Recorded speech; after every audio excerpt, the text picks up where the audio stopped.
Sa pilak na anibersaryo namin, sa harap ng 100 bisita, hindi regalo kundi papel ng diborsyo ang ibinigay ng aking asawa. Ang kasamaan at hiya na ginawa niya sa akin sa gabing iyon, hindi ko malilimutan. Pagkatapos ng 20th taon na pagiging ilaw ng tahanan at pagkatapos niyang gastusin ang 2.5 milyong piso ng aming savings para lang ipahiya ako. Walang utang na loob, akala niya ako ang the pawn niya. Pero may lihim na yaman akong nakatago. Isang mana mula sa aking tita Josefina na nagkakahalaga ng 160 milyong piso. Gusto niya akong umalis na walang-wala. Pero kukunin ko ang aking dangal at ibibigay ko sa kanila ang leksyon na hindi nila malilimutan. Makinig sa buong kwento ko. Kwentuhan mo ako, lola at lolo. Saan kayo nanonood? Noong gabing iyon, nagising si Ellen Reyes sa mga bulungan sa likod ng pintuan ng kwarto. Ang kanyang asawa, si Daniel Dan Prado, ay muling nakikipag-usap sa telepono sa kanyang ina bandang 3:30 ng umaga. Kakaiba ang tono ng kanyang boses, tila tuwang-tuwa. Nanatiling nakahiga si Ellen sa dilim, sinasalo ang mga pira-pirasong usapan. Kailangan nating gawin ito ng tama, giit ng boses ni Daniel. Hindi siya maghihinala ng kahit ano. Abay, syempre naman, anak, sagot ng kanyang ina. Kinabahan si Ellen. Ano ang kanilang lihim na binabalak? At bakit ngayon pa? Ilang linggo na lang bago ang kanilang mahalagang anibersaryo. Pumintig ang sahig na kahoy habang bumalik si Daniel sa kwarto. Mabilis na ipinikit ni Ellen ang kanyang mga mata, nagkukunwaring tulog. Maingat siyang humiga sa kama, ngunit ramdam niya na matigas at balisa ang kanyang katawan. Kinabukasan, lahat ay kakaiba. Sobrang mapagmahal si Daniel. Ellen, mahal ko, sabi niya sabay halik sa aking pisngi. Amoy, mamahaling cologne siya. Anong masasabi mo kung ngayon tayo pumili ng restaurant para sa anibersaryo natin? Gusto kong maging perpekto ang lahat. Perpekto, napakunot ang noo ni Ellen. Sa 25 taon ng kanilang kasal, hindi pa kailanman naging ganoon kasigasig si Daniel sa pagdiriwang ng pamilya. Palagi akong nag-oorganisa ng lahat at siya ay laging may nakikitang mali. Sige, maingat niyang sagot. Pinapanood siyang nagmamadaling umalis papunta sa trabaho. Ang kanyang cellphone ay nasa nightstand. Nagliwanag ang screen dahil sa isang notification. Hindi na iwasan ni Ellen na tingnan iyon. Ito ay isang paalala sa kalendaryo. Tawagan si S sa 11 ng umaga. Sino ang S sa iyong contacts?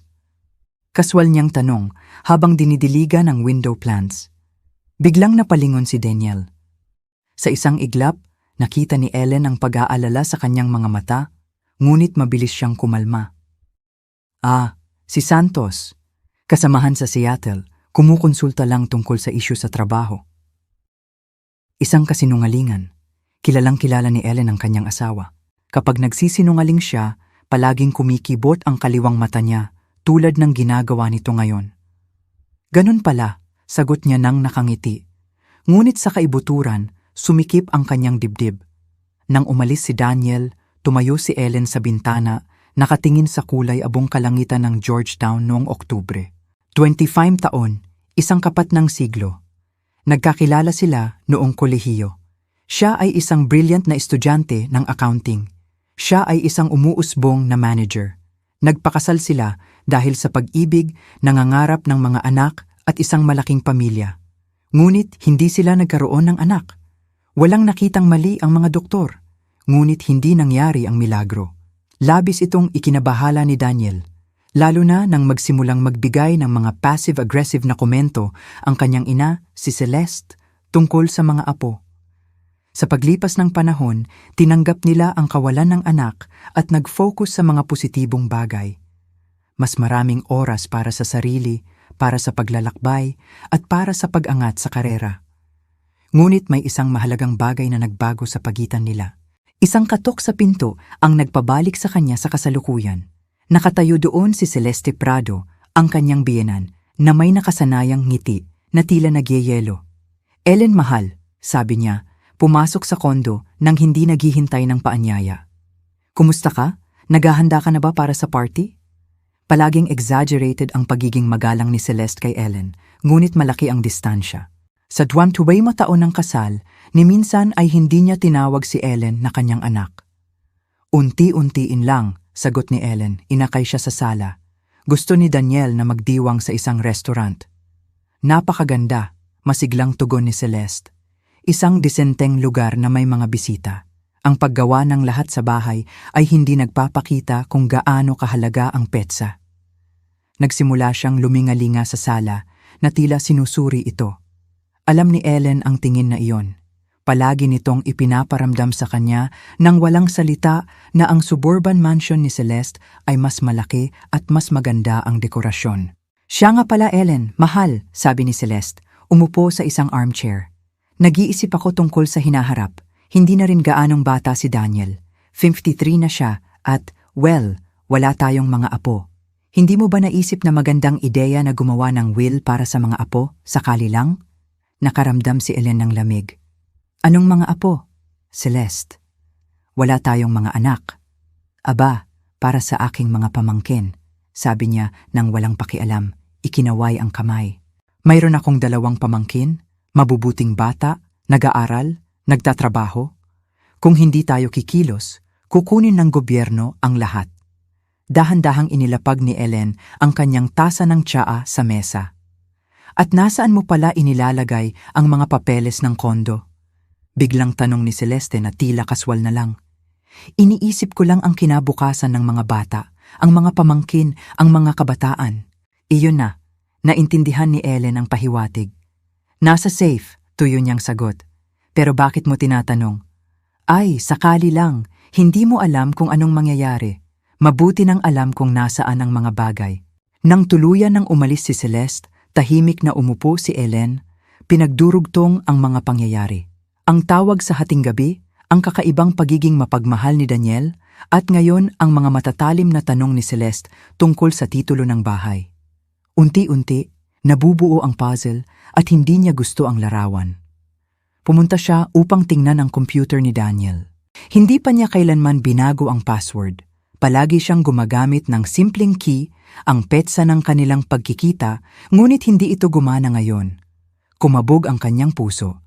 Sa 25 taon, hindi pa siya kailanman naglihim sa kanya. Sinubukan niya ang kaarawan niya, wala. Sinubukan niya ang sa kanyang ina, hindi. Pagkatapos ay naisip niya na subukan ang petsa ng kanilang kasal, ngunit pabaligtad. Gumana. Bumukas ang browser history at ang nakita niya ay nagbigay sa kanya ng buhol sa sikmura. Paano magdiborsyo kung may shared assets? Karapatan ng asawa sa paghati ng ari-arian. Legal na payo para sa paghihiwalay. Hinanap niya ang lahat ng ito sa nakalipas na 2 linggo. Sa nanginginig na mga daliri, nag-scroll siya sa bawat pahina. Paano panatilihin ang kondo sa diborsyo? Legal na mga trick para sa paghati ng ari-arian. Bigla, tumunog ang kanyang telepono. Kaibigan niya si Marie Chris. Ellen, hindi ka maniniwala sa nakita ko. Si Daniel mo. Nakita ko siya sa isang jewelers sa Tyson's Galleria kasama ang isang batang babae. Tinitingnan nila ang mga singsing. Nakakapit siya sa kanya, yakap-yakap na parang wala lang. Anong hitsura niya? Mahina siyang sumingit. Mga 30, blonde, napaka-polished, nakasuot ng napakamahal na coat, maganda pero mukhang superficial, at sobrang lantaran silang naglalambingan. Okay ka lang ba, Ellen? Oo, nagkunwari si Ellen. Ayos lang ang lahat, ngunit walang ayos. Noong gabing iyon, umuwi si Daniel na may dalang bouquet ng rosas at isang kahon ng fancy chocolates. Para sa aking nag-iisa at tunay na pag-ibig, sabi niya ng may kumpiyansa, hinahalikan ang kanyang labi. Nag-iisa at tunay.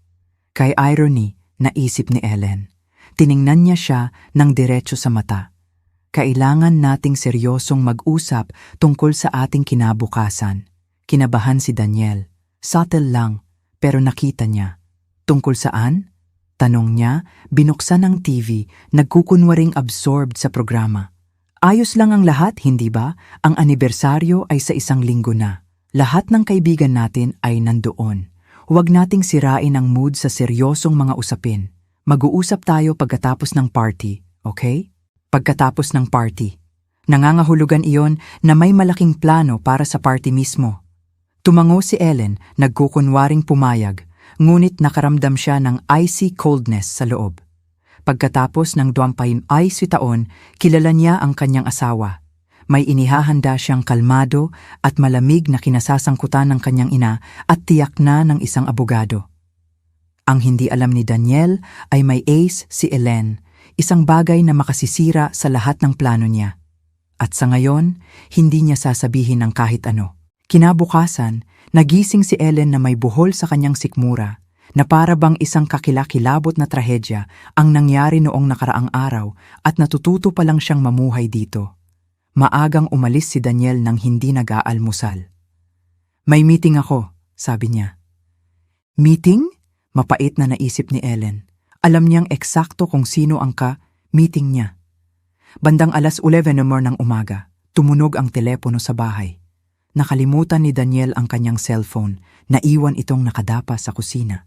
Hindi sumagot si Ellen, ngunit naitala ng answering machine ang mensahe. Si Mama ito. Nakausap ko si G. Herrera. Maaaring ayusin ang lahat. Ang mahalaga ay hindi siya maghinala ng kahit ano hanggang sa huling sandali. Tawagan mo ako kapag libre ka. Herrera, ang kunwari ay kasamahan sa Seattle. Ngayon, lahat ay nagkasinabi. Naramdaman ni Ellen na bumibigay ang lupa sa ilalim niya. 20 taon, isang kapat ng siglo sa tabi ng isang lalaki na ngayon ay nagpaplano ng kanyang pagtataksil, na para bang paperwork lang sa opisina. Nilapitan niya ang telepono ni Daniel. Kailangan nito ng 6-digit code. Sinubukan niya ang petsa ng kanilang pagkikita, Setyembre 1, 1999. Hindi. Sinubukan niya ang kaarawan ni Celeste. Wala. Pagkatapos ay naalala niya ang blonde mula sa jewelers. Sinabi sa kanya ng kanyang intuition na subukan ang Marso 8, araw ng kababaihan. Gumana. Ang kaarawan ng kabit. Kinumpirma ng mga text ang lahat. "Sofia, mahal ko, konting pasensya pa. Pagkatapos ng anibersaryo, maayos na ang lahat. Magiging atin ang kondo." Sabi mo magsasama na tayo sa bagong taon. Pagod na akong magtago. "Mahal ko, umaayon sa plano ang lahat. Inasikaso na ni Mama ang mga bagay." Sabi ni Herrera, "Kung maganda ang paglalaro natin dito, kalahati lang ang makukuha niya. Mapapasa akin ang kondo." Bumagsak si Ellen sa upuan, nanginginig ang mga kamay. Pinaplano nila ang buhay niya na para bang siya ay isang lumang ari-arian.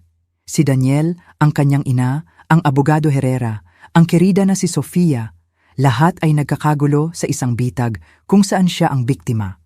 At ang pinakamasama ay paparating pa. "Hoy Ma, sigurado ka bang sa aming dalawa nakapangalan ang titulo ng kondo? Baka sakaling pinalad tayo at sa akin lang." "Anak, nakita ko ang mga kopya noong binili mo ito. Parehong pangalan ang nakalagay. Pero sabi ni Herrera, may mga paraan. Ang mahalaga ay pumirma siya ng waiver." At kung hindi siya pumirma, pipirma siya. Pagkatapos ng gagawin natin sa kanya sa party, wala na siyang ibang pagpipilian. Ano ang plano nilang gawin sa kanya? Naramdaman ni Ellen ang pagkabalisa na umaakyat sa kanyang lalamunan. Ipapahiya nila siya sa harap ng lahat. Aakusahan siya ng kung ano. Nang hindi nag-aaksaya ng oras, kinopya niya ang lahat ng mahahalagang mensahe sa kanyang sariling telepono at ibinalik ang telepono ni Daniel sa lugar kung saan niya ito nakita. Kailangan niya ng plano. Kailangan niya ng tulong. Tinawagan niya si Atersh Althea Thiaco, kaibigan niya noong kolehiyo, na ngayon ay isang family attorney. Hindi sila madalas mag-usap, ngunit nanatiling matatag ang kanilang pagkakaibigan. "Ellen?" sabi ni Althea nang sumagot. "Matagal na tayong hindi nag-usap. Kumusta ka? Pwede ba tayong magkita ngayon?" Tanong ni Ellen, sinubukang magtunog kalmado. "Kailangan ko ng consultation." "Sige, free ako sa 6:00. Punta ka sa opisina at mag-usap tayo." Ang opisina ni Althea ay nasa downtown sa isang modernong high-rise. Sinalubong niya si Ellen ng may yakap, ngunit napansin agad ang tensyon. "Umupo ka, sabihin mo sa akin ang lahat. Ano ang nangyari?" Humugot si Ellen ng malalim na hininga. "Sabihin na lang natin na ang isang kakilala ko ay nagkakaproblema sa kanyang asawa. Gusto niyang magdiborsyo ngunit itinatago at mukhang nagsiset up siya ng bitag. Tiningnan siya ni Althea ng maigi. Sigurado ka bang isang hypothetical acquaintance lang ito, Ellen? Nanahimik si Ellen sa loob ng ilang segundo pagkatapos ay sinabi niya ang lahat. Ang mga tawag sa hating gabi, ang mga mensahe sa telepono. Si Sofia, ang pakana ng kanyang biyenan, lahat. Nakikinig si Althea, paminsan-minsan ay humihingi ng paglilinaw. Naiintindihan ko, sabi niya sa wakas. Seryoso ito, ngunit hindi ka nawawala. Ang magandang balita ay nag-react ka sa oras. Sabihin mo sa akin ang tungkol sa bahay. Kailan ninyo binili? Kaninong pangalan ang nasa titulo? Pareho naming inilagay ang pangalan noong 2005. Equal shares. Formal ka bang nagtatrabaho? Oo, ako ang controller sa Alliance Development Group. 15 taon na ako doon at ang weekend cabin ay sa aming dalawa rin nakapangalan, ngunit hindi ito gaanong mahalaga. Ang kondo ang pangunahing ari-arian. Naglista si Althea. Ellen, wala silang magagawa sa iyo kung pananatilihin mong malinaw ang iyong isip. Sa diborsyo, natatanggap ng bawat isa ang legal na sa kanila. Walang makakapilit sa iyo na i-waive ang iyong share. Ngunit malinaw na may marumi silang plinano. Gusto nilang ilagay ka sa mahinang emosyonal na posisyon, isang iskandalo, isang akusasyon, isang bagay na magpapabagsak sa iyo. Kailangan mong maging handa. Paano ako maghahanda? Magtipon ka ng ebidensya, kunan mo ng litrato ang mga mensahe, i-record ang mga usapan kung kaya mo, ilipat ang ilan sa pera sa isang account na sa iyo lang nakapangalan.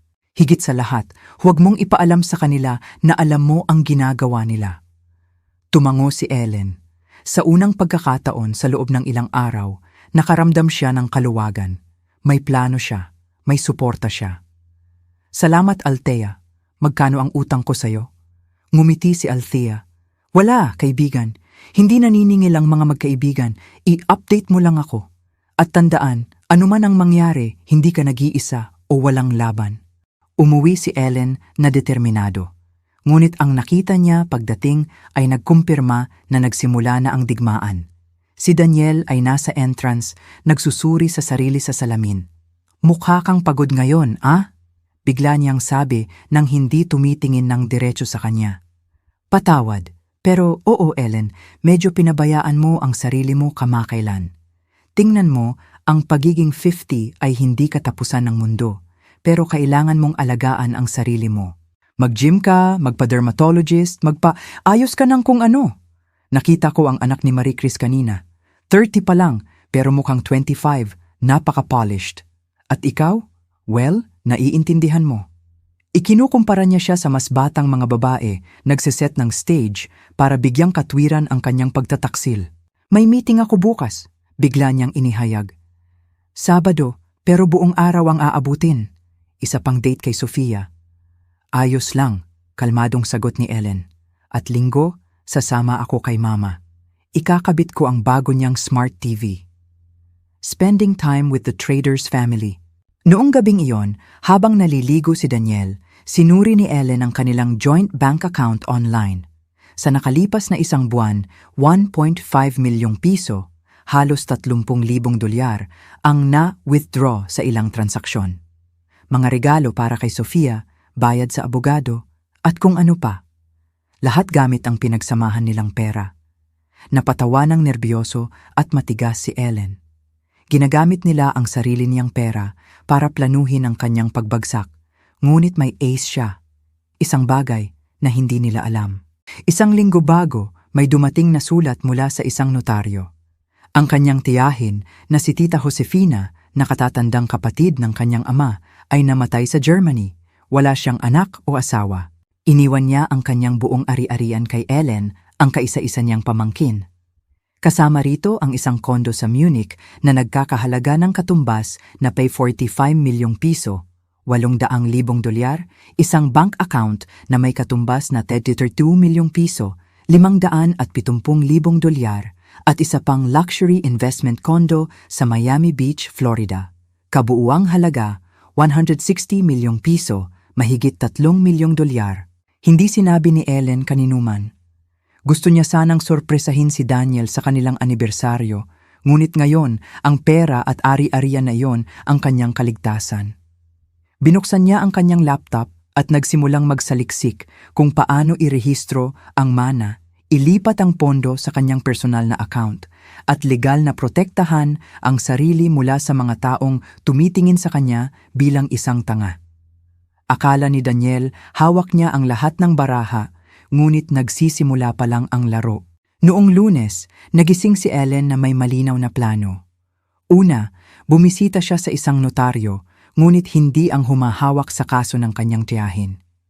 Pumunta siya kay Attorney Ricardo Carding Perez, isang matandang kakilala, ang real estate lawyer na tumulong sa kanila na bilhin ang kondo taon na ang nakalipas.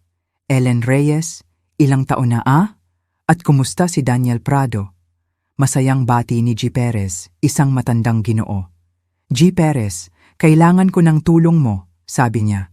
Pumasok sa kanyang opisina. Ngunit kailangang strictly confidential. Sumeryoso ang mukha ng abogado. Umupo ka, nakikinig ako. Naaalala mo ang kondo namin sa M Street sa Georgetown? Ikaw ang nag-ayos ng titulo noong 2005. Abay syempre, isang napakagandang unit sa isang pino na gusali.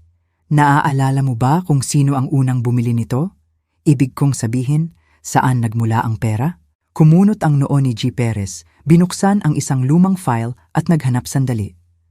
Heto, isang kakaibang kaso. Ang pera ay nagmula ng direkta sa account ng iyong mga magulang at sa deed of gift, ikaw ang nakalista bilang sole recipient.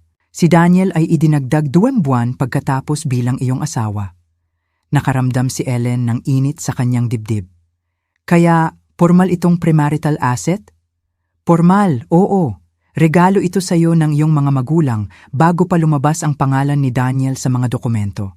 Sa kaso ng diborsyo, malaki ang magiging kaibahan niyan. Maaari lang siyang mag-claim kung mapapatunayan niyang namuhunan siya sa malalaking renovations. Bahagyang ngumiti si Ellen. Hindi kailanman gumastos si Daniel ng kahit 1 sentimo sa kondo. Siya mismo ang gumawa ng lahat. Maaari mo ba akong bigyan ng confirming document? Siyempre, bumalik ka bukas ng hapon. Handa na iyon. Pag-alis sa opisina, kakaiba ang pakiramdam ni Ellen. Pagkatapos ng napakaraming araw, sa wakas ay naramdaman niyang malakas siya, protektado. Ngunit ang naghihintay sa kanya sa bahay ay nakapagpabigat sa kanyang hininga. Isang courier ang naghatid ng makapal na sobre mula sa Germany. Ang huling mga papeles para sa mana ni Tita Josefina. Binasa ni Ellen ang mga linya sa tulong ng isang summary. Isang kondo sa Munich na nagkakahalaga ng 45 milyon, isang bank account na may 32 milyon, at ang luxury investment condo sa Miami Beach. Mahigit 160 milyon sa kabuuan. Umupo siya sa sala. Siya na ngayon ay isang mayaman, malaya at independenteng babae. Ngunit hindi dapat malaman ni Daniel. Hindi pa. Tumunog ang kanyang telepono. Si Daniel iyon, sobrang cheerful ang boses. Ellen, mahal ko, iniisip ko, paano kung ipagdiwang talaga natin ang anibersaryo natin? Mga kasamahan, kaibigan, lahat. Bakit ganun kalaking deal, Di? Bakit? 25 taon na, silver anniversary. Gusto kong makita ng lahat kung gaano tayo ka-perfect na pamilya. Na, reserve ko na ang ballroom sa Watergate Hotel para sa 100 tao. 100 tao para sa kanyang pampublikong kahihiyan. Hindi ba't mahal yon, Daniel? Dapat nagtitipid tayo. Huwag kang mag-alala, putol niya. May pera. Ang mahalaga ay ang impression. Imbitahin natin ang boss ko, ang iyo. Kailangang makita ng lahat kung gaano tayo kasaya.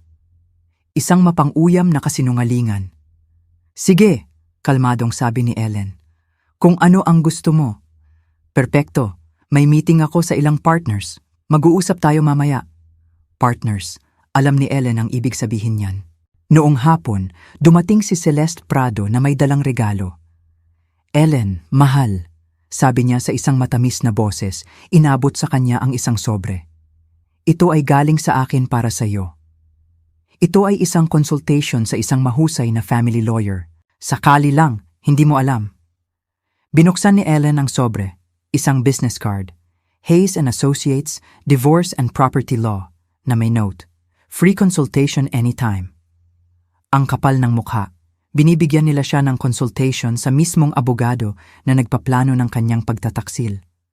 Salamat, tuyo niyang sabi. Napakabait mo. Nag-aalala ako para sa iyo, anak. Anak. Sa unang pagkakataon sa loob ng 50 taon, tinawag siya ng kanyang biyenan niyan bago siya saksakin sa likod. Nang umalis si Celeste, nagsimulang maglinis si Ellen. Sa isa sa mga jacket ni Daniel, nakakita siya ng nakatuping card. G. Herrera, Family Law, Divorce, Asset Division, Alimony. Ang parehong abogado, ang parehong plano. Hating gabi nang umuwi si Daniel, cheerful at amoy, mamahaling pabango. Niyakap niya si Ellen. Handa na ang lahat, menu ng restaurant, mga bisita, magiging hindi malilimutan. Malamig siyang tiningnan ni Ellen. Tama siya. Magiging hindi malilimutan, hindi lang sa paraang iniisip niya. Di, anong cologne ang suot mo? Hindi iyan sa'yo. Nag-alinlangan siya. Nakasakay ako sa elevator kasama ang kapitbahay. Sobrang lakas ng pabango niya at kumapit sa jacket ko. Isa-isang kasinungalingan. Siya nga pala, sabi niya, naglalakad patungo sa bintana. Sa anibersaryo, magbibigay ako ng isang special speech tungkol sa ating buhay at sa ating mga plano sa hinaharap. Anong mga plano? Makikita mo, surprise. Surprise. Nakaramdam si Ellen ng lamig. Hindi siya nakatulog noong gabing iyon. Bandang 2:00 ng umaga, nakarinig siya ng bulong. Nasa hallway si Daniel, kausap ang telepono. Tumayo siya ng tahimik at idinikit ang tenga niya sa pintuan ng kwarto. Ma? Perpekto ang lahat. Ang restaurant ay booked. Ang mga bisita ay confirmed.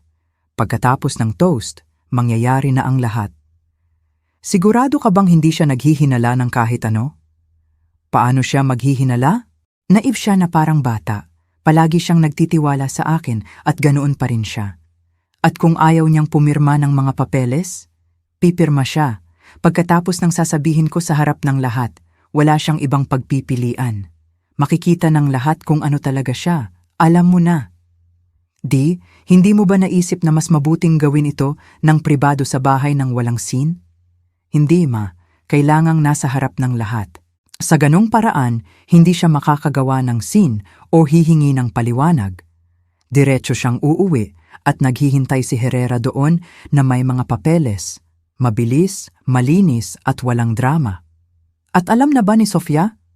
Oo. Pupunta pa nga siya sa anibersaryo. Gusto kong makilala niya ang mga kasamahan ko. Ipakikilala ko siya bilang bago kong assistant. Ang cruel mo. Hindi ito cruelty, ma. Ito ay pagiging practical. Sapat na ang 25 ko taon. Karapatan ko ring maging masaya kahit pa sa kapahamakan niya. Bumalik si Ellen sa kama, ngunit hindi makatulog. Kaya pala, darating din si Sofia sa party. Sasaksihan niya ang pagpapahiya sa kanyang karibal at pagkatapos ay kukunin ang kanyang lugar sa bahay. Iyan ang akala nila. Kinabukasan, pumunta si Ellen sa bangko. Nagbukas siya ng personal na account at inilipat ang kalahati ng pera mula sa joint savings.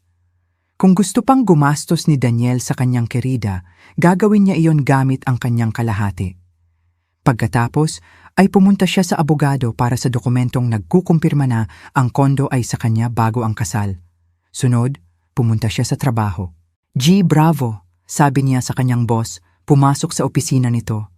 Maaari ba tayong mag-usap? Siyempre, Ellen Reyes, ayos ba ang lahat? Ayos naman sa ngayon. Gusto ko lang kayong bigyan ng babala na malapit na akong pumasok sa isang mahirap na personal na yugto. Diborsyo? Tanong niya, nakakunot ang noo. Seryoso? Akala ko matatag kayo. Inimbitahan mo pa nga ako sa inyong anibersaryo. Iyan mismo ang dahilan kung bakit gusto kitang bigyan ng babala. Kung magkaproblema, sana ay makasuporta ka sa akin. Hindi maapektuhan ang trabaho ko. Ikaw ang pinakamahusay na controller na nagkaroon kami sa loob ng 15 taon. Ano man ang mangyari, ligtas ang trabaho mo. Noong gabing iyon, habang si Daniel ay nasa isa pang meeting, inilabas ni Ellen ang mga dokumento ng mana. Kailangan niya ng malinaw at pinag-isipang plano. Ang Miami Beach condo ay walang nakatira. Pinauupahan niyon ni Tita Josefina, ngunit natapos na ang kontrata 1 buwan na ang nakalipas. Maaari siyang lumipat doon pagkatapos ng diborsyo. Sa pera sa bangko sa Germany, mayroon siyang financial independence sa loob ng maraming taon. At pinakamahalaga, ang dokumentong nagpapatunay na ang DC condo ay sa kanya bago ang kasal. Hindi niya kailanman inaasahan iyon.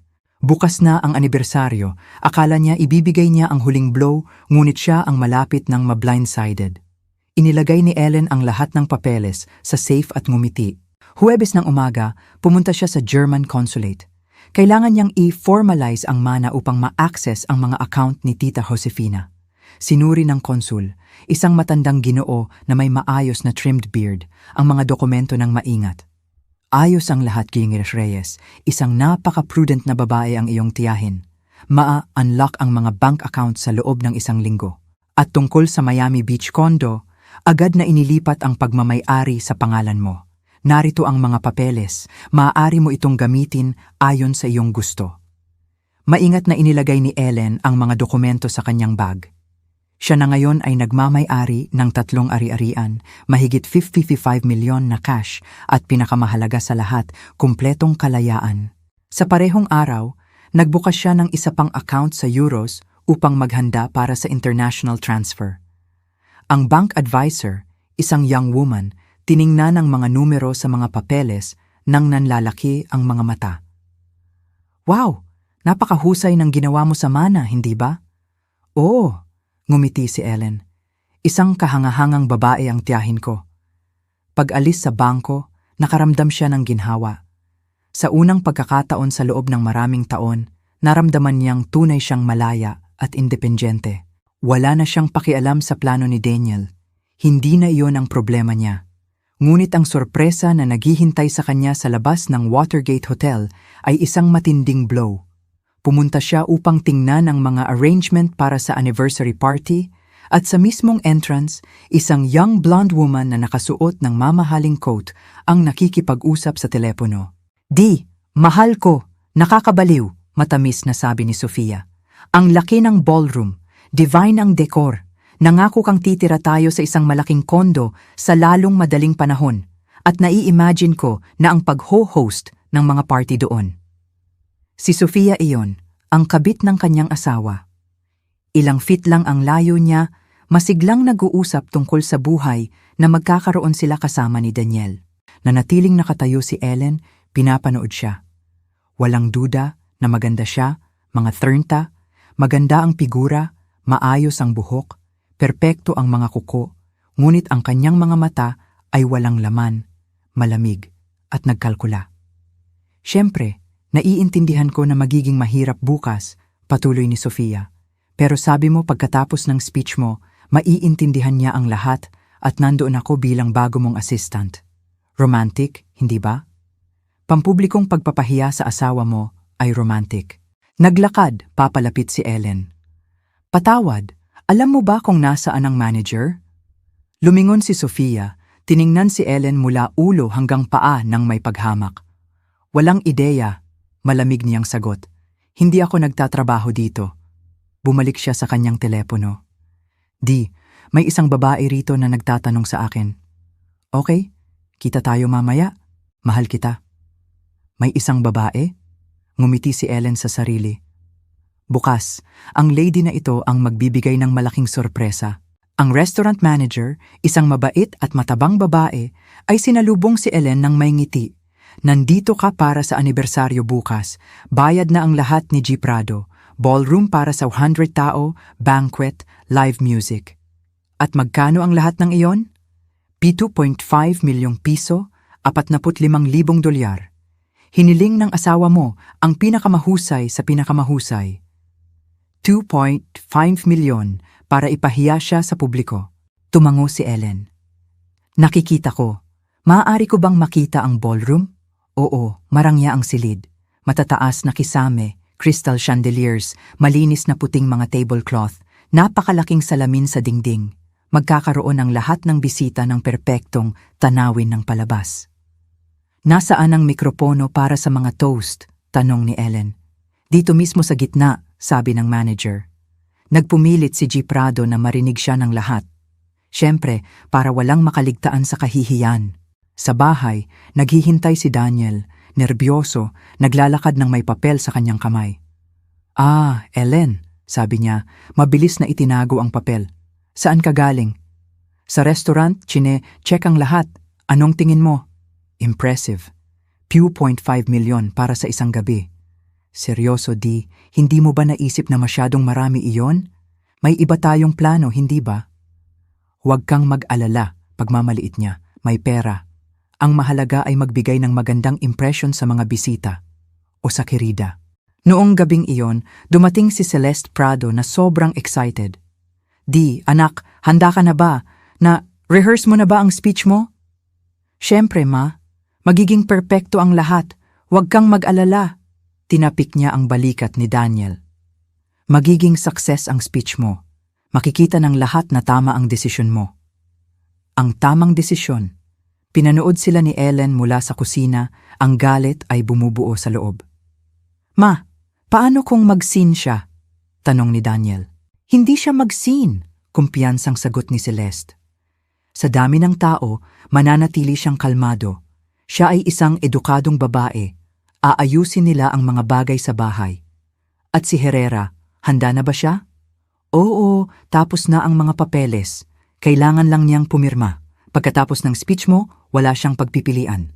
Tahimik na pumunta si Ellen sa kwarto at kinuha ang sarili niyang mga papeles mula sa drawer. Handa na ang lahat. Inilagay niya ang lahat ng dokumento sa isang maliit na folder. Ang papel na nagsasaad na ang kondo ay sa kanya bago ang kasal, ang mga dokumento ng mana at ang statement para sa bago niyang bank account.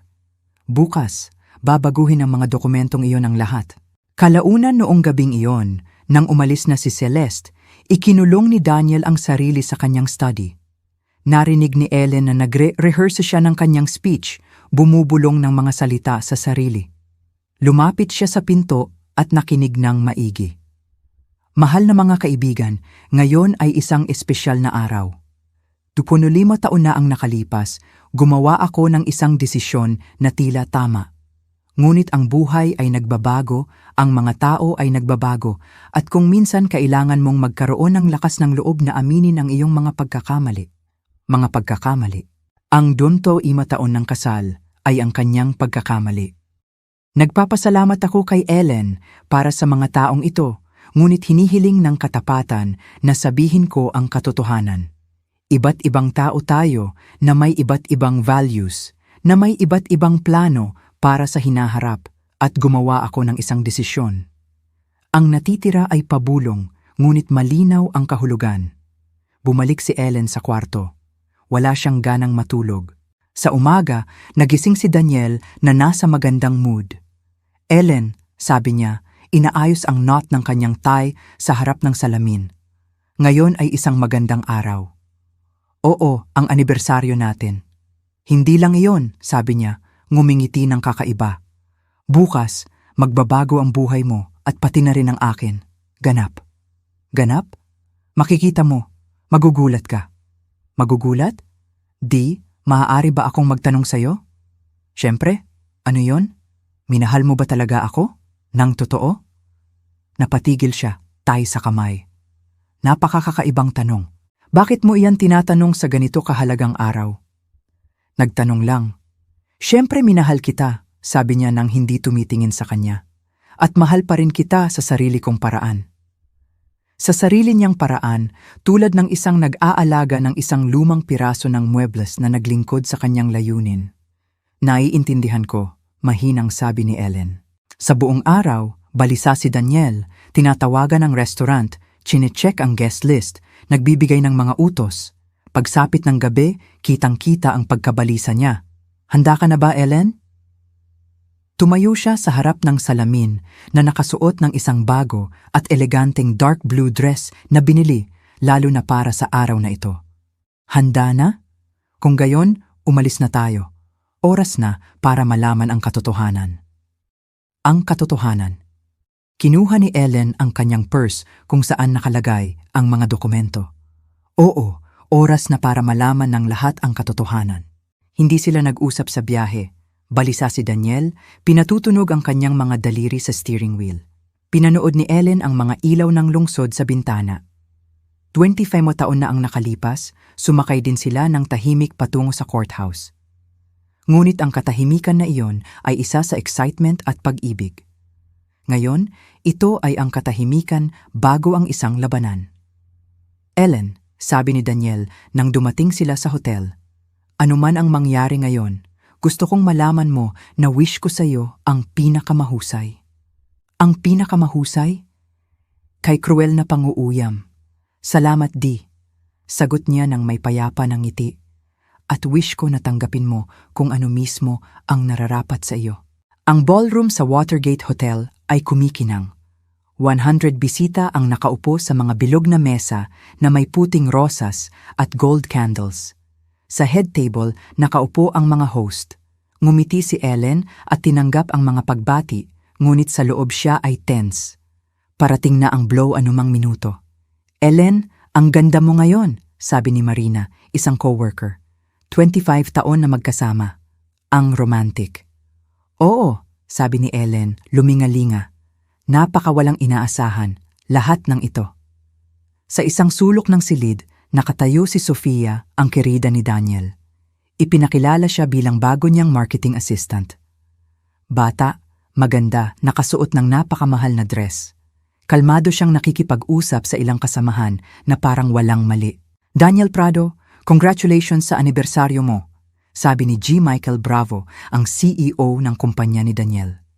Bihira makakita ng ganito katatag na mga mag-asawa. Salamat G. Bravo, sagot ni Daniel, kinakamayan siya. Ngayon ay isang espesyal na araw. Naghanda pa nga ako ng isang very special speech. Isang speech? Natuyo ang lalamunan ni Ellen.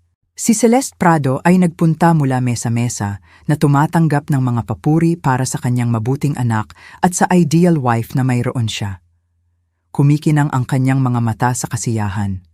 Alam niya kung ano ang malapit nang mangyari. Sa isang maliit na mesa sa likuran, isang lalaki sa kanyang 50s na nakasuot ng dark suit ang seryosong nakaupo. Hindi siya kilala ni Ellen, ngunit nakilala niya ang kanyang litrato. G. Herrera, ang abogado.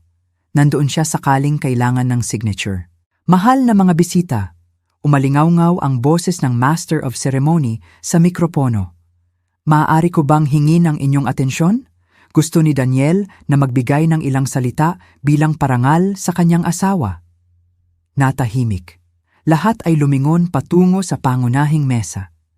Tumayo si Daniel, kinuha ang mikropono at ngumiti ng malawak. Mga kaibigan, salamat sa inyong pagdalo sa mahalagang araw na ito. Hindi maliit na bagay ang 28 taon. Ito ay isang kapat ng siglo sa tabi ng isang tao. Tumango ang bisita, nagtaas ng kanilang mga baso. Marami akong pinag-isipan tungkol sa ating buhay na magkasama, patuloy ni Daniel. Tungkol sa kung ano ang nag-isa sa atin, kung ano ang nagpasaya sa atin, at kung ano ang hindi gaanong. Kinabahan si Ellen. Nagsisimula na, naisip niya. At may napagtanto akong napakahalaga. Nagbabago ang mga tao. Ang tila tama noong bata ka pa ay maaaring maging isang pagkakamali sa huli. Lalong tumahimik ang ballroom. Nagpalitan ng tingin ang mga tao. 25 taon na ang nakalipas, pinili ko ang babae na magiging katuwang ko sa buhay, ginagabayan ng emosyon ng kabataan. Ngunit tinuruan ako ng buhay na makita ang mga bagay ng mas malinaw. Daniel, bulong ni Ellen. Anong sinasabi mo? Ang katotohanan, mahal. Oras na para tumigil sa pagsisinungaling sa sarili natin. Lumingon siya sa mga bisita. Mas matigas at mas matatag ang kanyang boses.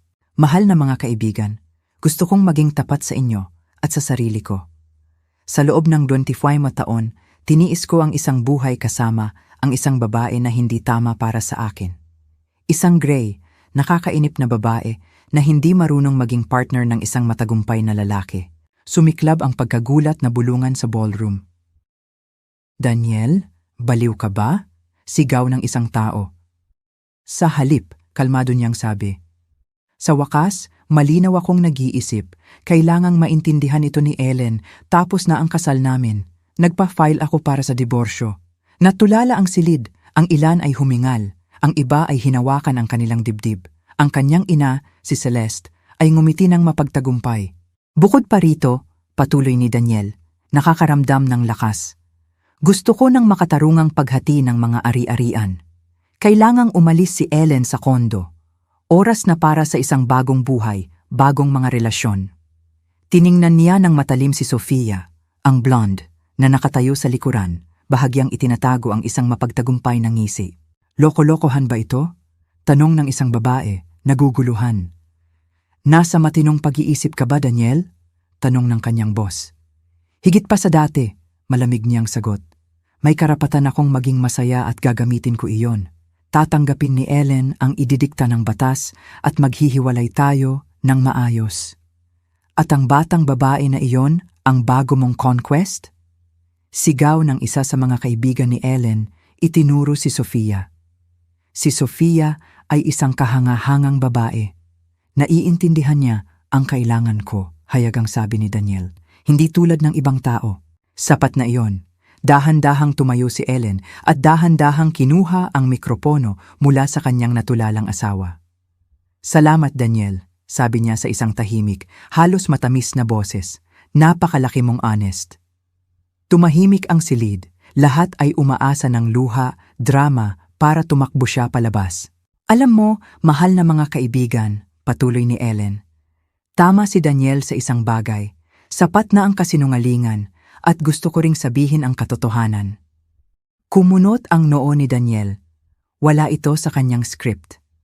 Ang totoo, alam ko na ang buong charade na ito sa loob ng 3 linggo.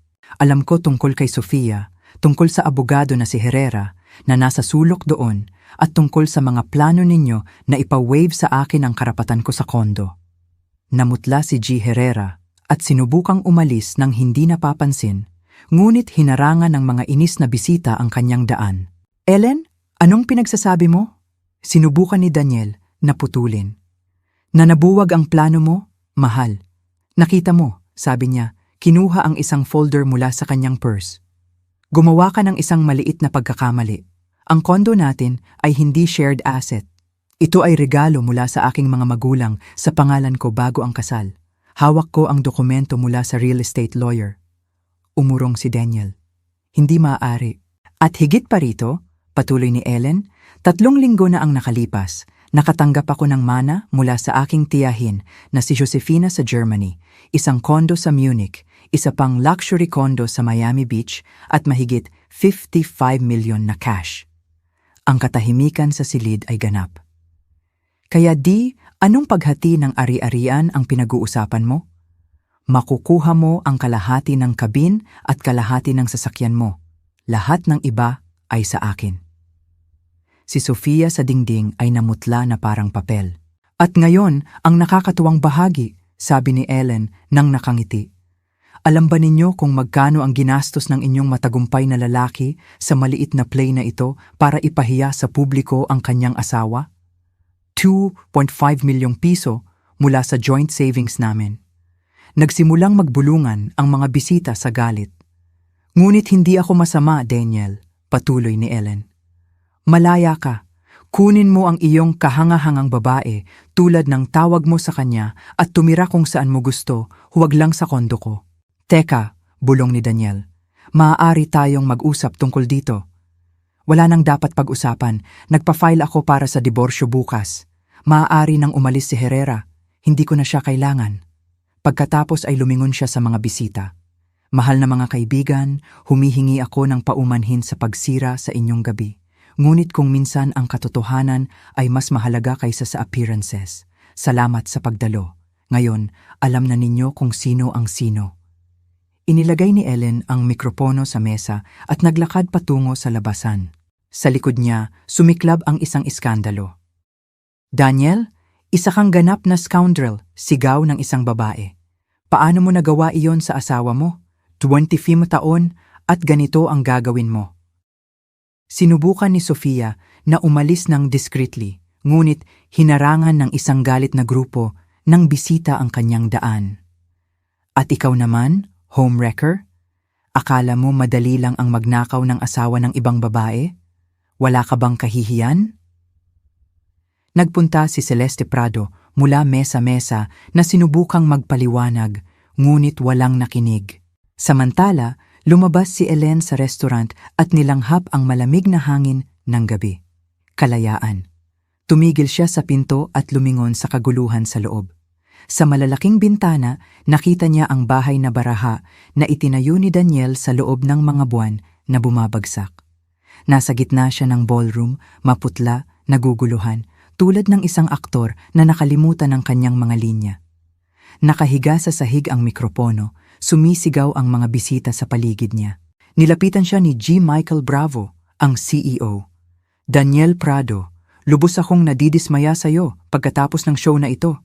Sa tingin ko, kailangan nating suriin ang posisyon mo sa kumpanya. Pero G. Bravo, hindi mo naiintindihan, nauutal na sabi ni Daniel. Hindi ito ang hitsura. Binaluktot ni Ellen ang lahat. Binaluktot? Sumingit si Marina, isa sa mga coworker ni Ellen. Lahat kami ay nakarinig sa sinabi mo. 2,000 taon na tiniis ang isang colorless woman. Hindi ka ba nahihiya? Sa kabilang sulok, ibang scene ang nangyari. Si Sofia, sa wakas ay napagtanto na tapos na ang pangarap niyang tumira sa isang luxury condo, ay nagtulak sa galit ng mga bisita. Kinuha niya ang manggas ni Daniel. Anong nangyayari? Nangako ka sa akin ng isang kondo. Nasaan ang perang binigay mo sa akin para sa bago nating buhay? Shh! Bulong ni Daniel, nerbyosong lumingalinga. Hindi rito. Bakit hindi rito? Sigaw ni Sofia, nagiging hysterical. Naghihintay ako sa loob ng 3 buwan.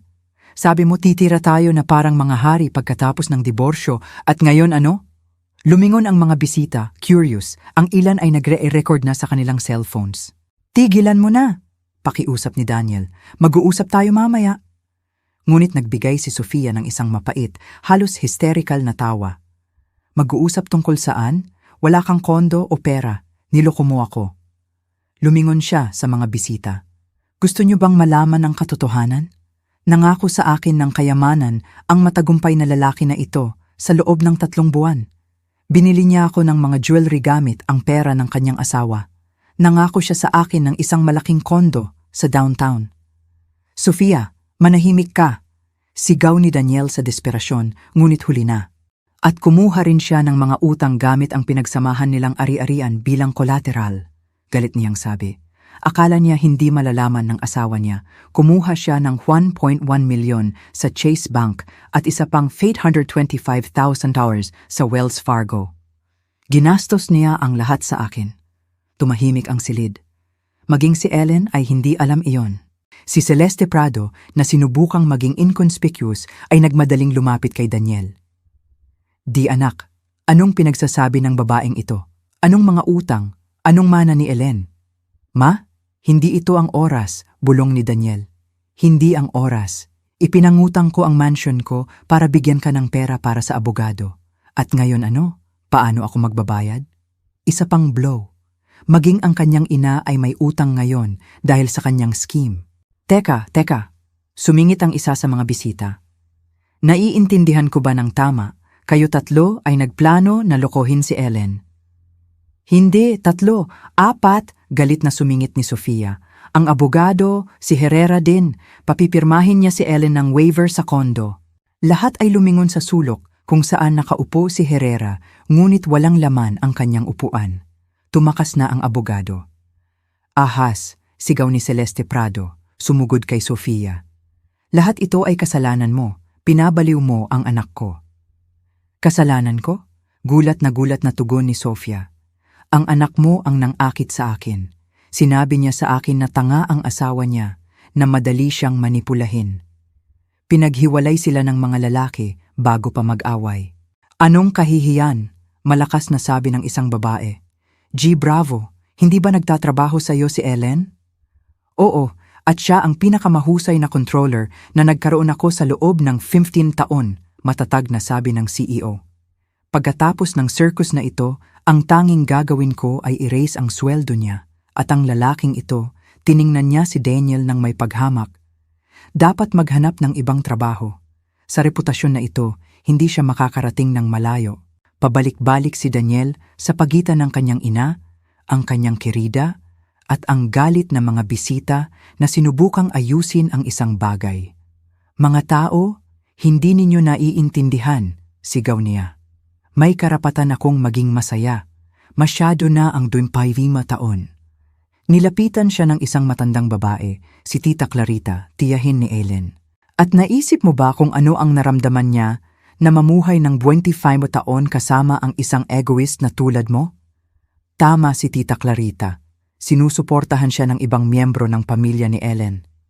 Anong kahihiyan? Ang mga taong tulad mo ay hindi nabibilang sa aming pamilya. Buti na lang at nalaman ni Ellen sa oras, dagdag ng kanyang pinsan na si Dennis. Kung hindi, mananatili kang niloloko siya sa buong buhay niya. Hoy, paano kung i-upload natin ito sa social media? Sabi ng isa sa mga young guests. Ipaalam natin sa lahat kung sino ang lalaking ito na si Prado. Oh, sumang-ayon ng iba. Kailangan nating i-trend ang art trader sa Pilacan. Huwag, teka, pakiusap ni Daniel. Huwag ninyong gawin. Ito ang pribado kong buhay. Pribado? Tumawa si Sofia. Ipinahiya mo ang asawa mo sa harap ng 100 tao at ngayon nag-aalala ka tungkol sa privacy. Dahan-dahang nagsimulang umalis ang mga bisita. Una ang pamilya ni Ellen, pagkatapos ang kanyang mga coworker at pagkatapos ang kanilang mga kakilala. Habang umaalis sila, bawat isa ay nagbigay ng kanilang opinyon. Daniel Prado, sabi ng isang kasamahan habang papalabas. Pagkatapos ng gabing ito, huwag mo nang sabihin na kilala mo ako. Anong hiya para sa pamilya, bulong ng isang kapitbahay. At ngayon, paano niya haharapin ang mga tao? Basura ka, diretsyong sabi ng isa sa mga lalaki habang dumadaan. Inilantad mo ang asawa mo na para bang biro lang sa harap ng lahat. Makalipas ang kalahating oras, ang mga bida na lang ng drama ang natira sa ballroom. Si Daniel, Celeste, Sofia, at ilang waiters na curious na nanonood. Ngayon ano? Tanong ni Sofia, inaayos ang kanyang gusot na buhok. May pera ka ba, di? Saan kukunin? Reklamo niya. Ginastos ko ang lahat sa party at sa mga regalo mo at sa mga utang. Sino ang magbabayad? Hindi ko alam, baka ibenta ko ang kotse. Ang kotse? Mapait na tumawa si Sofia. Baliw ka ba? Hindi iyon sasapat para bayaran ang utang. At paano ako? Iniwan ko ang ex ko para sa iyo. Hindi ko alam, ulit ni Daniel. Hindi ko alam ang gagawin. Umupo si Celeste Prado na nakatakip ang mukha sa kanyang mga kamay. At anong sasabihin ko kay Herrera? Siningil niya ako para sa bawat consultation at ipinangutang ko pa ang bahay ko. Ma, sabi ni Daniel, nilapitan siya. Makakahanap tayo ng solusyon. Isang solusyon? Itinaas niya ang kanyang mukha, namumula ang mga mata. Sa edad kong 70s, may iwan akong walang tirahan dahil sa katangahan mo. Pagkatapos ay tumayo si Sofia, inayos ang kanyang purse at sinabi, alam mo ba, aalis na ako. Wala kayong silbi. Di, huwag mo na akong tawagan. At ang pera na utang mo sa akin sa nakalipas na 3 buwan, kalimutan mo na. Ituring mo iyon na bayad para sa aral na ito sa buhay. Tumigil siya sa pinto at lumingon. Ang asawa mo ay isang badass woman. Nakakahiya lang na ngayon ko lang nakilala ang tunay niyang sarili. Iyan ang mga babaeng karapat-dapat sa respeto. Umalis siya. Ang tunog ng kanyang takong ay matalas na umalingaw-ngaw. Si Daniel at ang kanyang ina ay naiwan sa ballroom sa gitna ng kalahating kinain na mga plato at natapon na baso. Di, mahinang sabi ni Celeste. Paano kung hindi pa huli ang lahat? Paano kung puntahan natin si Ellen at humingi ng tawad? Umiling si Daniel. Huli na ma, nakita mo ang mukha niya. Hinding-hindi niya tayo patatawarin. Kung gayon, ano ang gagawin natin? Hindi ko alam, ulit niya sa ikatlong pagkakataon. Sumpa ko, hindi ko alam. Samantala, si Ellen ay nasa taxi pabalik sa kondo, pinapanood ang mga ilaw ng lungsod. Sa kanyang purse, dala niya ang mga titulo sa 3 ari-arian at isang bank statement na nagpapakita ng mahigit 55 milyon. Tiningnan siya ng driver, isang matandang lalaki, sa rearview mirror. Maganda ang gabi, hindi ba? Oo, sabi ni Ellen, ngumingiti. Napakaganda. Masasabi mo na binago nito ang buhay ko.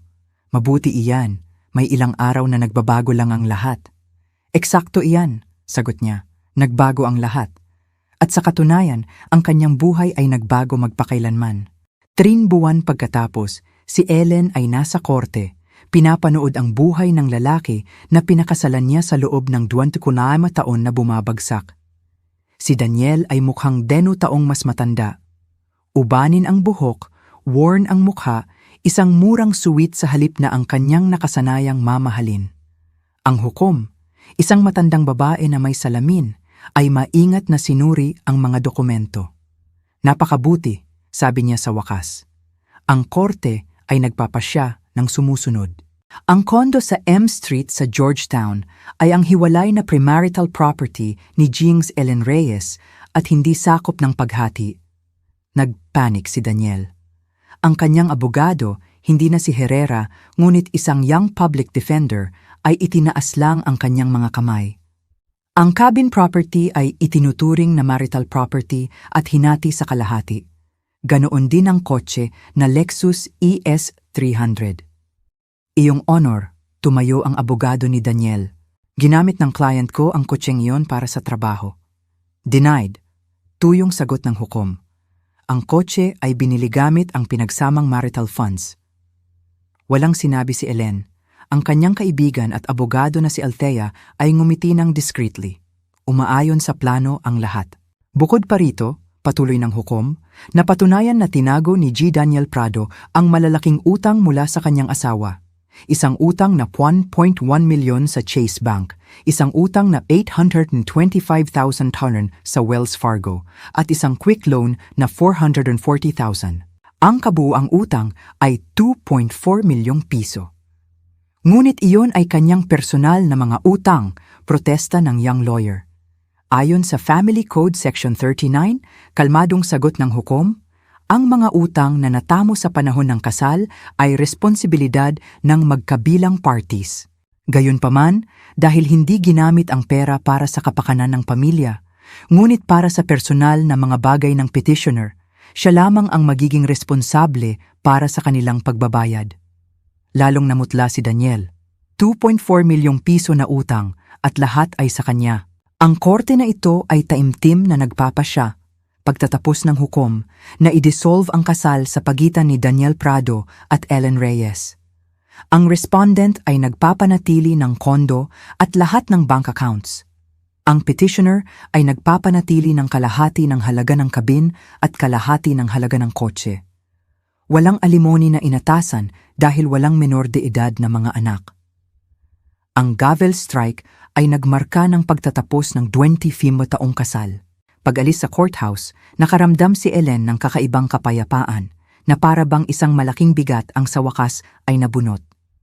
"Ellen!" sigaw ni Daniel. "Teka!" Lumingon siya. Ang kanyang ex-husband ay nakatayo sa hagdan, may hawak na folder ng mga dokumento. "Anong gusto mong sabihin?" "Patawarin mo ako," sabi niya sa isang mahinang boses. "Ako ay isang makasariling tanga. Hindi mo nararapat ang ginawa ko sa'yo." Tiningnan siya ni Ellen ng maigi. Ito ba ay tapat na pagsisisi o gusto lang niyang pasamain ang pakiramdam niya? "Daniel," kalmado niyang sabi, "wala akong hold grudge. Magkaiba lang talaga tayo ng tao. Gusto mo ng madaling buhay sa kapahamakan ng iba. Ako ay sanay na lumaban para sa akin. Maaari ba tayong magkita paminsan-minsan bilang magkaibigan?" "Hindi," mahinang sagot ni Ellen, ngunit matatag. "Patawad, ngunit hindi. Mas mabuti kung magkanya-kanya na tayo ng daan." Lumingon siya at naglakad patungo sa kanyang kotse, isang bago at eleganteng Audi na binili niya gamit ang bahagi ng mana sa Germany. Nagpatuloy ang buhay at natanggap ng bawat isa ang nararapat sa kanila. Isang buwan pagkatapos ng diborsyo, nawalan ng trabaho si Daniel. Ang video ng anniversary party ay nag-viral sa social media at ang CEO ng kanyang kumpanya ay ayaw nang makitungo sa iskandalo. "Daniel Prado," sabi ng boss niya sa huling araw na yon, "hindi ako maaaring magkaroon ng isang tao sa team ko na gumawa ng ganoong pampublikong palabas. Ngunit isa akong mahusay na propesyonal. Siguro, ngunit ang iyong reputasyon ay nasa imburnal. Patawad." Mahirap maghanap ng trabaho. Kinikilala siya ng lahat. Ang video ay nag-trend pa nga sa Iron Trader sa Pilacan. Walang gustong kumuha ng trabaho sa isang lalaking tulad niyan. Nauwi siya sa pagtatrabaho bilang taxi driver gamit ang kanyang lumang Toyota Camry na kailangan niyang bilhin pabalik mula kay Ellen sa kalahati ng halaga nito, $750,000. Nakatira na siya ngayon kasama ang kanyang ina sa maliit nitong isang kwartong apartment sa labas ng lungsod. Kinailangan ni Celeste na ibenta ang kanyang downtown mansion para bayaran ang mga utang at bumili ng isang bagay na mas maliit at mas mura. Sasabihin niya sa kanya sa gabi, nakatingin sa cracked walls. Hindi mo ba naisip na sana nakinig ka sa akin? Hindi ka sana nakisali sa Sofia na iyon? Huli na ma. Sasagot ni Daniel, binibilang ang kinita niya sa araw. Huli na para sa mga pagsisisi. At si Sofia, siya ay higit pa sa ayos. 2 buwan pagkatapos ng iskandalo, pinakasalan niya ang isang 50 taong gulang na entrepreneur na nagmamay-ari ng isang chain ng mga restaurant. Mayaman siya, bagaman hindi masyadong matalino. Naniniwala siya sa buong kwento ni Sofia tungkol sa isang toxic relationship sa isang kasal na lalaki. Ang wedding photo na in-upload ni Sofia sa social media ay nagpakita ng mararangyang bouquet at gold jewelry.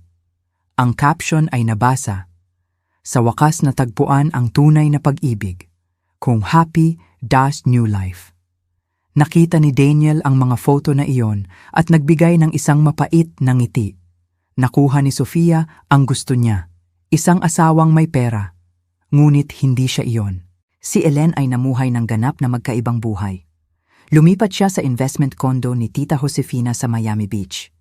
Ito ay isang maluwag, punong-puno ng liwanag na kondo na may tanawin ng karagatan, isang tunay na oasis sa gitna ng kaguluhan ng lungsod. Ayaw na niyang maging accountant. Sa pera na namana niya, nagbukas siya ng isang maliit na publishing house na nag-specialize sa mga translation ng European literature. Ito ang pangarap niya sa buong buhay. Ellen Reyes, sabi ni G. Bravo nang magbitiw siya. Ayaw naming umalis ka.